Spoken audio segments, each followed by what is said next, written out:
This is Andi Purewal for Boxing News. I'm joined by trainer Abel Sanchez here in Saudi Arabia. Abel, you've been working today, you've been busy. How are you? I am doing well. A little trying to catch up with my breath a little bit here. It's kind of hot outside. It is very hot outside, and obviously you've got to factor in your time difference as well. How's the camp worked for you? Have you been over in Croatia with Philip? Has he been over in America with you? How's it all worked? No, actually, he was in Big Bear with me. He was in Big Bear with me for about 7 weeks. We came in 3 or 4 days ago. But really, the time difference doesn't. I find it real easy to adjust to it. I find it easy to adjust to it. I don't know why. How does Philip find adjusting to it? You know, both Philip and Mo are resting and sleeping, and I think they find it just fine. I'm sure by now they've already acclimated to it. Obviously, just before we come on to Mo, sticking with the theme of Philip, you had that fight together against your old charge, Joyce. Just to reflect on that, what do you take away from that performance, and how do you summarise that victory now? Well, when he first called me on it, it was a real short notice, like 2 weeks. So when he called me on it, because I knew Joy was an easy decision for me to make, we took the fight even though we didn't have a proper training camp. But I knew what we could do with Joe, even if we just boxed him from the outside. So that was a good win for us because it'd been probably 5 months that he was in camp with me, and then he went home and he gets the call. So I was satisfied with it only because of the short notice, and I think he won easily. How much more do you feel like we have to see from Philip at this stage in his career, Abel? I think this is a very important fight for him to reestablish himself. Unfortunately, the situation, the circumstances with the Dubois fight for him, I wasn't with him, but I know what happened to him. Set him back, and he understands that it set him back. Now he's got to prove himself again, but he was in training camp for 7 weeks. We did everything we wanted to do. He's got to show the boxing public and the boxing people what he's all about, or what he was all about before, and now that he's gotten it back. So Saturday night's very important for us. Obviously, with David Adeleye, he's fallen short at British level previously.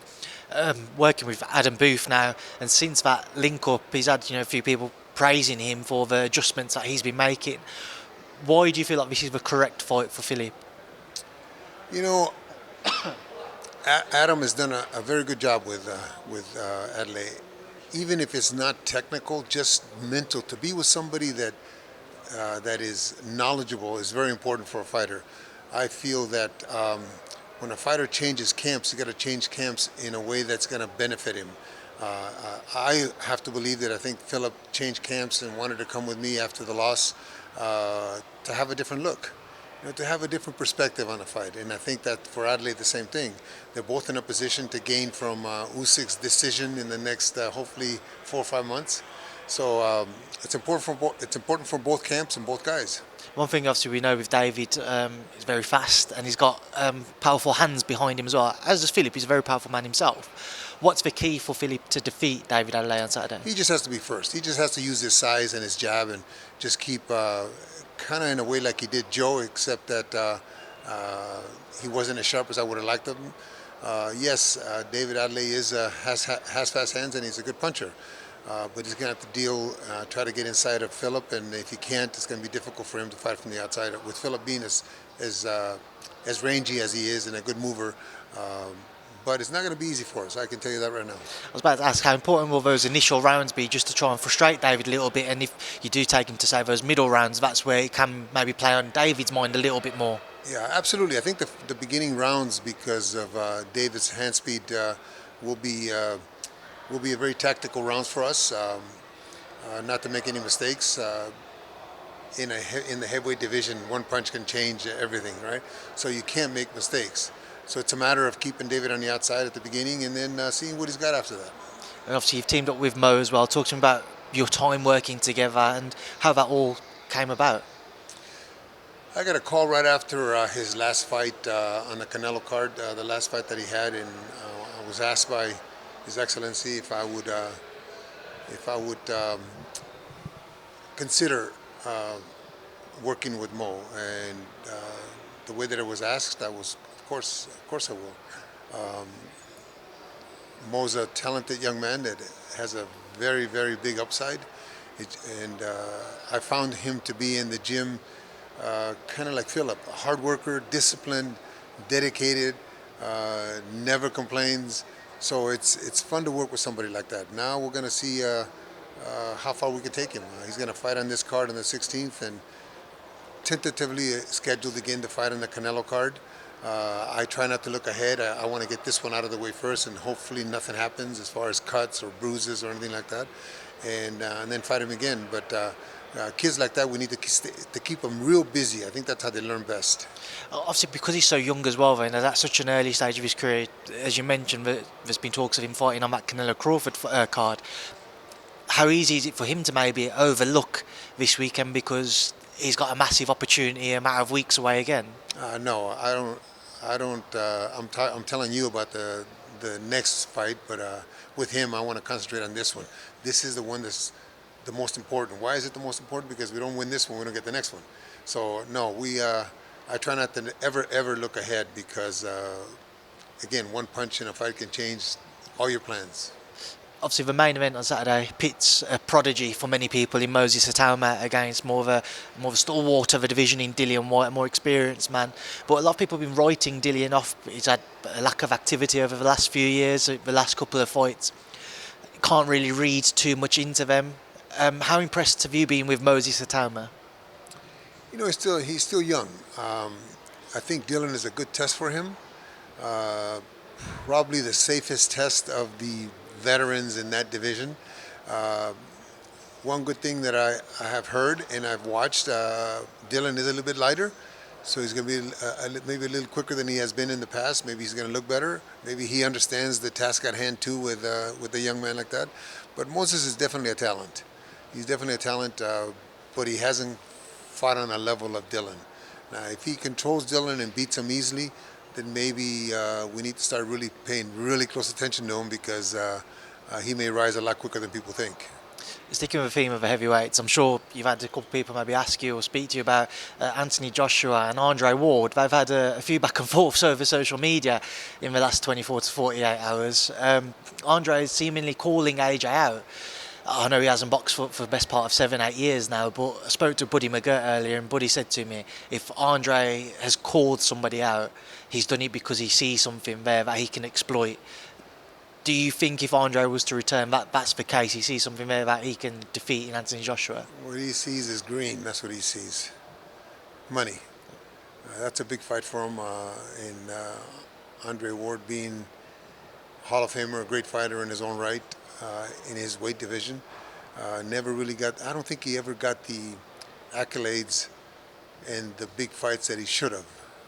For what reason, I don't know. But I think that he sees a big opportunity financial-wise, and him not fighting in 7 years or 6 years, whatever it may be, I don't think it'll make a difference. I think that if it's 6 months from now, it'll take him 3 or 4 months to get back into real good shape, and then I'm sure with Virgil in a couple of months he'll be sharp as a tack to be able to go against Anthony or anybody else. May not be the fighter that he was 6 years ago, but he's still going to be good enough. His skills are such great skills that he's going to be good enough to beat most of the guys today. The Joshua fight, I don't think it's a fight that I would like to see, only because he's a heavyweight. I mean, it's like Crawford going up against Canelo. Is it for financial reasons, or is it because of legacy? What's the reason? It just doesn't make sense to me. Just away from Andre and bringing Jake Paul into it, Eddie Hearn's spoken of having conversations with Jake Paul's team about potentially facing Anthony Joshua.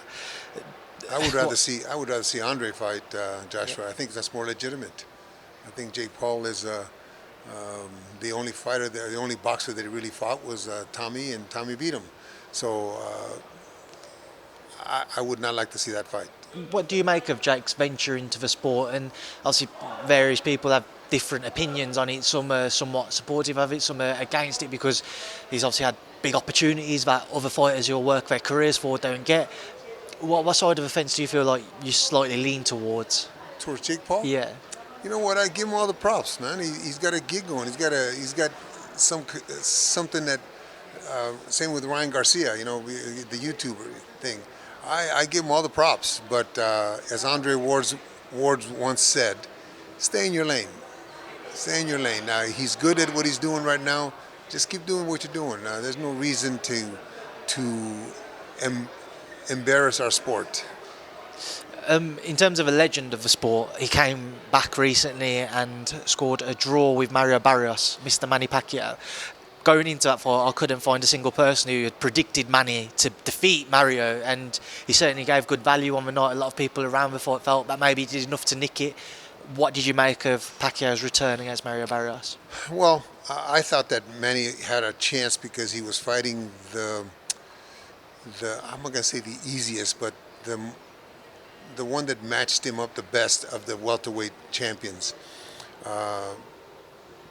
As far as the draw, I've heard different sides, and I'm told that I didn't score it, and I watched it, but I didn't really score it. I watched parts of it. I shouldn't say I watched all of it.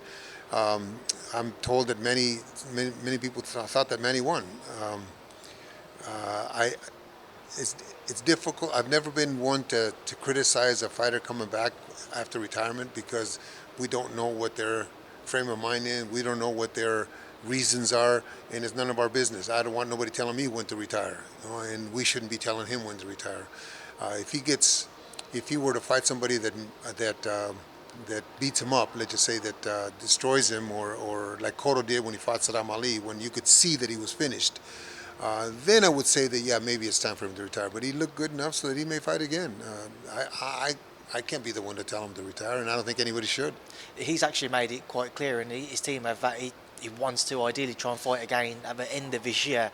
Obviously, there'll be a big risk now in the sense of you'll probably get a lot of the other names in the division, the more active, the younger, fresher guys who might be a bit more dangerous than what Mario Barrios is calling him out, because obviously it's still a massive name in Manny Pacquiao. Do you see him challenging himself against, say, one of those fresher, more dangerous guys, or do you think he looks down the route of the Mario Barrios season of the world? I really don't think he's going to fight any young stud, because there's no money in it for him. I mean, even though he's a big draw, he's got to be for a belt. What about if somebody like Gervonta Davis? I've seen people mentioning that. Oh, do you think he would? Gervonta Davis would be. That's a fight that I would love to see. Gervonta Davis is one of my favorite fighters. That would be a good fight, and it's a smaller guy. So yeah, I could see that happening, and it's a draw for both guys. And I don't think Manny would have the danger of, say, a Boots or somebody like, or Virgil, or somebody at that welterweight division that's young and a champion. But the Tank Davis fight would be an interesting fight. I would love to see that one. I would definitely see that one. Would that bring more of a fear factor as well, though? Because obviously, again, Manny's age, and because of how devastating of a knockout artist Gervonta's been throughout his career, if it was to go that way, say if Tank was to stop Manny Pacquiao and was to see a highlight reel knockout, there'd obviously be a lot of people who wouldn't be in favour of seeing that type of outcome. No, it wouldn't be. It wouldn't be a good thing. But listen, it happens to all of them. It happens in their prime. But I think Tank being the smaller guy, I would tend to think that would be safer for Manny. And until somebody controls him, and until somebody really beats him or knocks him out, he should keep fighting. I mean, as long as he feels good and his health is good and his tests are good and all that, maybe they should do some kind of brain scans, just to make sure because of his age. But I didn't see Mario Barrios control him, so he's still at that top level. As we've spoken a bit about, fighters moving up in weights and upcoming fights, potential fights. One that we spoke about briefly earlier, Canelo-Crawford. A few weeks away now, Abel. How do you rate Terence's chances? I honestly think that Canelo's too big. Terence is a superb fighter. He's a Hall of Famer. He's going to be a first ballot Hall of Famer. I just think that moving up in weight without having fights to merit that, I think it's the wrong move. But he couldn't handle a 154-pounder the way that he was handling everybody else before. And Madrimov is not Canelo. Canelo's been used to fighting all the bigger guys and has done very well with the bigger guys. Nobody's hurt him. I mean, he's fought the biggest punch. He fought Gennady. Come on, he fought Gennady twice, really the good fights. And then Bivol hit him with everything and couldn't hurt him. So how's Terence gonna do that? I don't think he can. I see Canelo going away maybe in a 16-12, 17-13 kind of fight. The first 3 or 4 rounds will be difficult for Canelo, or a little harder for Canelo because of the speed. But once he assimilates, just like when Golovkin fought Kell Brook, the first 3 or 4 rounds where Kell was fast. But Terence is going to expose himself when he throws his punches, and Canelo's going to finally get this timing down, and I think we'll be able to control the fight. Do you see a version of Canelo now that is slowing down? Obviously, a lot of people might point towards the Williams Skull fight, but again, despite how that one played out, people talk about his lack of motivation maybe for a fight like that. But do you see this version of Canelo declining? No, I think the lack of motivation because of the opponent could have been the reason for that fight. I think these guys at that level, once they get a name, they're looking at a name. It's a different story. They're not only their motivation, but they're waking up earlier in the morning to go run. All those things come into play because they know they have a challenge ahead of them. One thing with the weight, and again, Buddy spoke to me about this, is he said that if he was Terence, he'd come in just over the 160 limit, so he's just inside the 168 limit to try and keep a bit more of that speed instead of just like bulking up. Do you agree with that sentiment, or if you was Terence, would you just bulk up? Well, let me say this. Like everybody else, I read or I watch some of the writings on the internet, and to see that Terence is weighing 186, 190 pounds, I think that's completely the wrong way to do it. As a coach, I would have liked to have seen him been right at the limit, 68, 70, and not have to lose any weight. Now he's at 180, say 190, whatever it is that he's weighing. Now he's going to have to drop down to a limit. What's the sense? It makes no sense to me. He looks good. His body looks great. But if he was at the weight where he could just walk into a fight and wouldn't have to do nothing but weigh in, I think that would be beneficial to him. Do you see this fight resembling anything like the Jamal Charlo fight that Canelo had, or because obviously the weight factor again? Yes, it'll be. But look at Canelo's last 7, 8 fights. After the 5th or 6th round, it's a sparring session. He's just having fun in there. He's just throwing punches and hitting the bag, and there's no worries. He's throwing, he's pounding the arms. He's not really trying to knock anybody out. He's just having fun. So yeah, I see it as the same, except for I think the Charlo was a little bigger, so he may have taken a little more punishment. I don't think Terence will be as durable. Once he starts pounding the arms or pounding the hips, it's going to be difficult for Terence. Difficult, in my opinion. Difficult to a point you think it could end in a stoppage? I don't think Canelo is looking for that at this stage of his career. I think he's just looking just to punish somebody in front of him and just have fun. Just, there's no danger in front of him. Like I said, in the last 6 or 7 fights, it's been sparring sessions, so there's nothing that presents any kind of watch out. So I think that he's just going out there to have fun. So if let's say if he was to fight a Dimitri Bivol in a rematch, his mentality might be different. His mentality might be, I know this guy could outbox me, so I need to stop him. Absolutely. Against Dimitri Bivol, he would give you the 110% effort to try to knock Bivol out, because in doing that, what happens then then he's at 100% himself. He's not going to get hit with the shots that Bivol hit him before. He may have taken Bivol lightly the first time, who knows? But against Crawford or against somebody small like that, that danger is not there.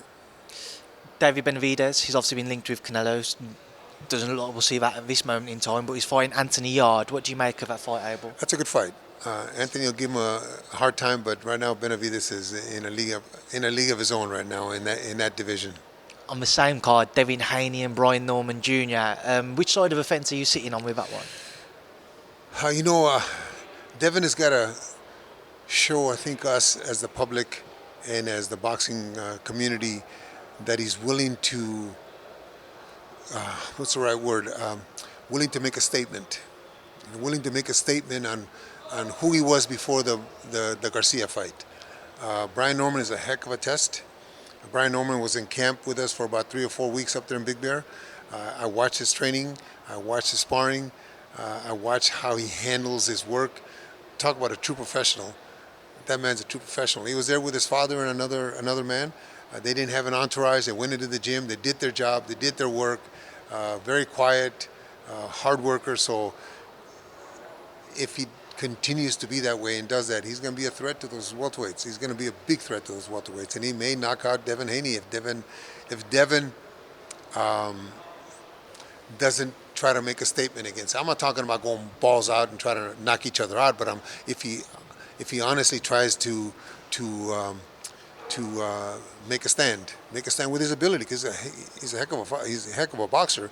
If he can make a stand with his ability instead of fight defensively, he will beat Brian. But if he doesn't, I think Brian can stop him. How much do you think then, Abel, the Ryan Garcia fight has taken out of Devin, certainly at least mentally, because that was the question after the Ramirez fight, because of a lack of action and the way that he went about winning that fight, there's a lack of output. Do you think he's a little bit more cautious now because of how that Garcia fight played out? Well, absolutely. I think it took out mental things, not so much physical things. I think that the cautiousness of it now is more just to win, and not necessarily to win. What's that saying? Win today, look good tomorrow. He's not really trying to be the Devin Haney he was before Ryan Garcia. So until he does that, I think the disrespect from the public is going to be there. And then just the last one, we have a rematch in the UK between Benn and Eubank Jr. the week before Benavidez-Yarde. Just your take again, please, Abel. In the first fight, I thought Conor was going to be active enough to defeat Chris, and Chris fought a better fight than I thought he was going to be able to do against Conor. I think it'll be a close fight, but the outcome may be the same. Abel, it's a pleasure to catch up with you. Thank you, and good luck on Saturday night. Thank you very much.